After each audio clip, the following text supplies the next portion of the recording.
Boa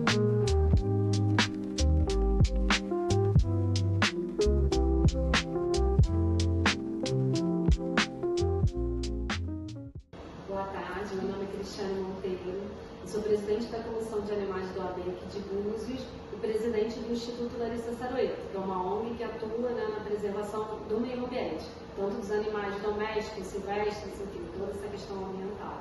A gente gostaria de saber as leis dos maus tratos dos animais, porque assim, a gente está tentando entender para passar para a população mundial sobre essas leis, para a gente poder entender um pouquinho.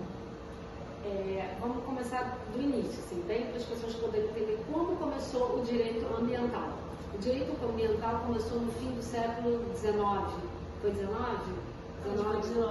XIX, com a Revolução Industrial. O que aconteceu? Quando começou a Revolução Industrial, foi muito bom para a população, né? Para o desenvolvimento, empregos. Só que aconteceu um problema. O homem, ele só prezou pelo lucro e não pelo equilíbrio ambiental. Um exemplo simples. As indústrias pegavam a água do rio limpa e devolviam o quê? Para o rio uma água totalmente suja, tóxica. Então o homem, o que ele deveria ter feito? Pegar essa água limpa, fazer uma filtragem e devolver para o meio ambiente da forma que ele pegou, né? Então o homem começou a degradar todo o meio ambiente. Aí surgiu o direito ambiental surgiu aí. E a primeira lei ambiental surgiu na nossa Constituição de 1988. Ou seja, antes dessa Constituição não se mencionava nada sobre o direito ambiental.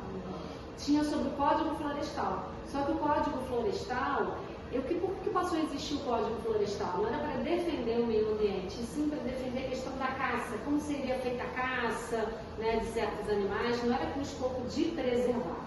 A primeira lei com o escopo de preservar é a Constituição da República, né, artigo 225. E a lei hoje, principal questão ambiental, a Lei 9.605 de 98. E o artigo de maus tratos de animais é o artigo 32, né, que é os maus tratos de animais silvestres e domésticos. Só que interessante, que eu não vejo assim, o maus tratos de um animal doméstico, a pena é muito maior do que um animal silvestre, é agravada a pena. Quando você maltratar um cachorro, a pena é maior do que você maltratar um gambá, por exemplo. Eu acho que deveria ser igual, né? Porque eu acho que todos os seres são seres vivos, independente de ser doméstico ou silvestre. Um ponto que a gente trabalha muito é o que é o animal doméstico, né? O animal doméstico é o que faz companhia para a gente, assim, que eu vejo, na guarda da nossa casa, companhia. E o silvestre, como diz, é o que está na mata. Agora, o silvestre, ele tem um propósito muito importante que o doméstico não tem. O silvestre, ele ajuda no equilíbrio ambiental. Às vezes a gente não tem essa noção. A gente olha um gambá passando, né, que a gente trabalha com essa parte de educação ambiental, e acha que é um rato, né? E as pessoas, por essa questão, essa ignorância, elas matam o gambá. E você veja bem, o gambá, ele faz o controle de peçonhentos, cascavel, jararaca, porque ele é imune ao veneno das cobras peçonhentas. Então, ou seja, uma cobra ela tem 30 filhotes, pequenininhos. Imagina se todos se tornassem adultos. Então, na natureza, né, a cadeia alimentar, um se alimenta do outro. Então, o gambá, ele faz o equilíbrio das peçonhentas, jararacas, dos escorpiões. Né? O escorpião, ele tem um processo, falando aqui rapidinho, que é a partenogênese. Ele não precisa de um macho. Então, é muito difícil o controle do escorpião. Porque uma fêmea, ela faz o clone dela mesma, 25 clones. Depois, essa outra fêmea, 25 clones. Você vê quantos escorpiões se reproduzem no lapso temporal muito curto. E quem é o predador natural do escorpião? O único que é imune ao veneno? O gambá. Né? As galinhas são diurnas, tá, gente? Que aqui em Búzios tem problema de escorpião, muita gente bota a galinha assim nos condomínios achando que vai resolver o problema. O escorpião é noturno, a galinha não é imune, ela pega um ou outro escorpião por agilidade, mas ela não acaba. O gambá não. Ele vai no ninho, ele vem um escorpião, ele segue o escorpião, fica no ninho esperando o escorpião sair e ele vai comendo os escorpiões. Então, as pessoas, eu vejo assim que elas, em relação a animais, né, e silvestres, as pessoas não têm essa consciência da importância de uma serpente, uma jiboia. Quer dizer, a jiboia faz o controle de roedores. Né? Tudo na natureza tem um porquê. Né? Então, as pessoas matam, eu vejo assim, vamos matar os silvestres. E na cidade, assim, não tem essa, por exemplo, o cara não recebe ajuda da prefeitura, ou recebe, por fora? Assim, Quem? O canil daqui recebe as coisas? Não, em Búzios não tem canil. Cabo Frio, né? Cabo Frio. Aqui em Búzios nós não temos canil, realmente a questão dos animais domésticos não tem atuação nenhuma da prefeitura. Agora se criou a Secretaria do Bem-Estar Animal, espero que com essa secretaria a coisa seja resolvida, porque eu acho que o principal dos animais domésticos é a questão de você ter um animal e você castrar o animal. Né? Então as pessoas, infelizmente, têm os animais, outra coisa que eu vejo muito errada, as pessoas abrem o portão para o cachorro ir passear. Gente, isso não pode, isso é crime. Né? Você não pode abrir o portão para o cachorro ir passear.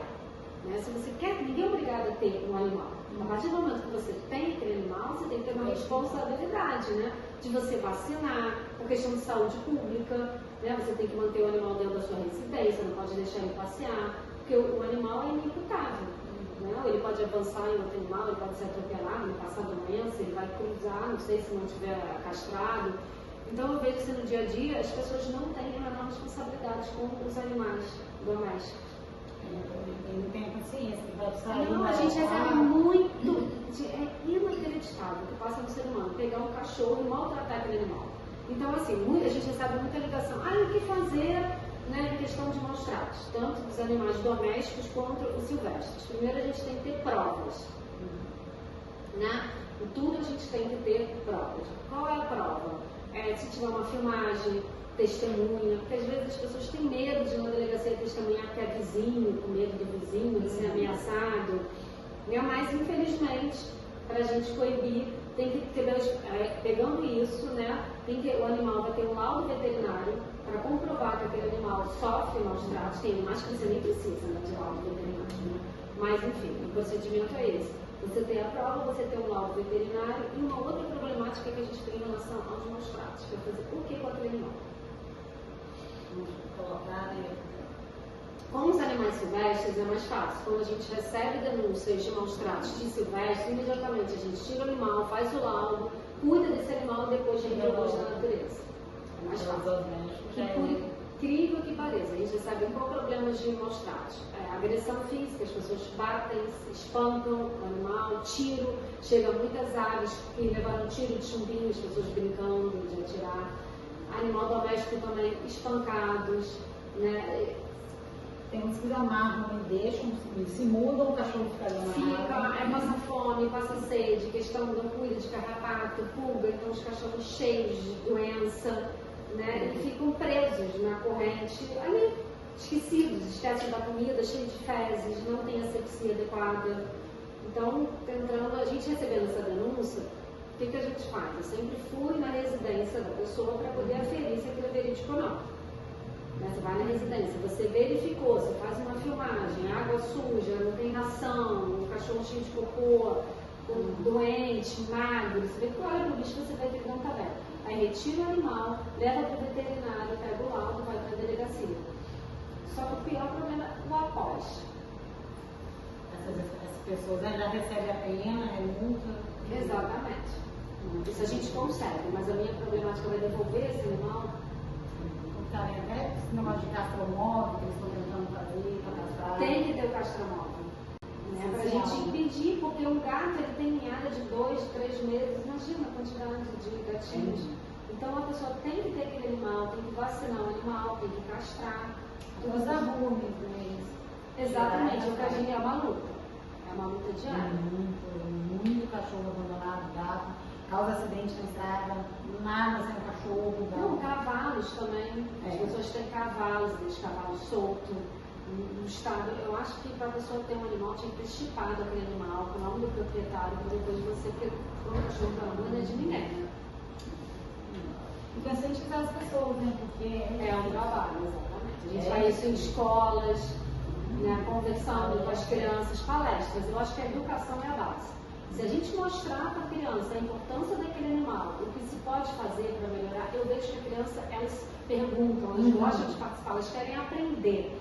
Ainda mais você falando de bicho, né? É um assunto que elas adoram. É a base para elas já crescerem. Exatamente. Eu levo normalmente o bichinho para elas poderem dar carinho, a gente conversa como é que trata o bichinho, né? Tem que dar alimentação, tem que limpar o bichinho. Então você ensina a criança desde pequena a ter responsabilidade, a ter empatia. Uma coisa que a gente luta muito também, gente, tráfico de animais. Nossa, parece que é uma coisa muito longe, mas não é muito longe. A gente recebe muito da delegacia, principalmente aves e primatas. Nossa, e aqui, gente, assim. Se vocês verem armadilha dentro de trilha, Aquapau Brasil, tem armadilha, podem destruir, tá? Não precisa nem chamar quem já destruiu. Porque eles fazem muita sapão para pegar passarinhos, para poder vender. Mico-leão dourado, há pouco tempo atrás teve uma apreensão. Em Cabo Frio, 10 micos-leões dourados. Teve um albino, que é raríssimo. Então, não está muito longe. Né? Então, lá no Instituto, a gente recebe das delegacias muitas aves, passarinhos. Curió, canarinho, entendeu? Presos em gaiolas, que é uma tristeza também. Então, se vocês verem a questão de tráfico, denunciem. Né? Procure um órgão responsável, a guarda ambiental, né? Enfim. Mas o maus tratos tem que ir na delegacia. O que eu vejo também é que as pessoas têm medo de ir na delegacia, não querem denunciar, não querem, mais um problema, e acaba deixando para lá. Se todo mundo fizesse, né, as pessoas iam pensar 2 vezes. Agora elas, ninguém denuncia, não faz nada, ainda mais aqueles maus tratos dentro da casa, né? Cachorro, tem gente que já colocou um cachorro fome 2, 3 semanas, vai atrás, ela não gosta de mil. Agora eu estou vendo assim, que na nossa sociedade está funcionando melhor isso. A pena está mais severa. Aumentou a pena, como eu falei, na Lei 9.605, foi aumentada em relação ao animal doméstico. A gente está lutando agora para equiparar também do silvestre. Porque eu vejo muito maus tratos também de animal silvestre. Eu acho que falta assim, mas falta amor no coração das pessoas, porque é amor para os outros seres. Né? O ser humano acha que ele é o que a gente sempre fala, que é do antropocentrismo. Né? O ser humano acha que ele é o Deus Todo-Poderoso, né? Tudo gira em torno dele. Então a gente tem que transformar a nossa sociedade, que hoje é antropocentrista, até a nossa Constituição da República é antropocentrista para biocentrista. Ou seja, nós fazemos parte da natureza, nós estamos junto com ela, saber viver com a natureza, preservando a natureza. Dá para fazer isso. Né? Nós fazemos parte, nós dependemos da natureza, da água, do ar, né? De tudo. Então, eu acho que nossas leis têm que ser biocentristas. Agora, os animais, falando de direito de animais, né? A questão do nosso Código Civil, já vão ser incluídos alguns artigos para dizer que o animal tem personalidade jurídica. Eu acho que esse saiu agora, né? Exatamente. E no Sul, né, já teve o caso, não sei se você soube, do habeas corpus, de 2 cachorros, né, que estavam presos, e um advogado entrou com habeas corpus pelos cachorros, e o juiz aceitou. Então, nós temos casos assim que estão mostrando que os animais estão deixando de ser coisa para ser cientes, eles sentem. Então, está tendo essa evolução no ordenamento jurídico, né? A gente está tentando tirar o animal como coisa. E está evoluindo essa questão no Sul, né, muito famosa do habeas corpus, e agora também a questão dos danos morais.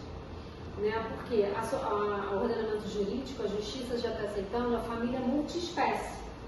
O que é isso? Então, a família multiespécie não é só de espécie humana, mas também os animais fazem parte daquela família. Né? O cachorro faz parte da família. Então, às vezes, uma pessoa ia atropelava o cachorro, sei lá, matava o cachorro de uma pessoa e tinha danos morais baixíssimos. Então, hoje, não, né? Tem gente que o cachorro é filho, faz parte da família, você tem amor para aquele animal. Então, nós já temos essa definição de família multiespécie. Ou seja, isso vai mudar a questão dos danos morais em relação aos animais. Nessa Tem, acho que em separação, né? Eles têm uma pessoa que é lá, tem e essa é uma outra questão, né, que a gente também está vendo, essa questão da guarda, que está tendo muito. E ação de alimentos. Né, equiparando como uma criança, por exemplo, um casal que tem um cachorro, o cachorro tem 5, 6 anos e fazem a guarda compartilhada. A guarda compartilhada não é só você ter um tempo com o animal, mas você também sustentar aquele animal.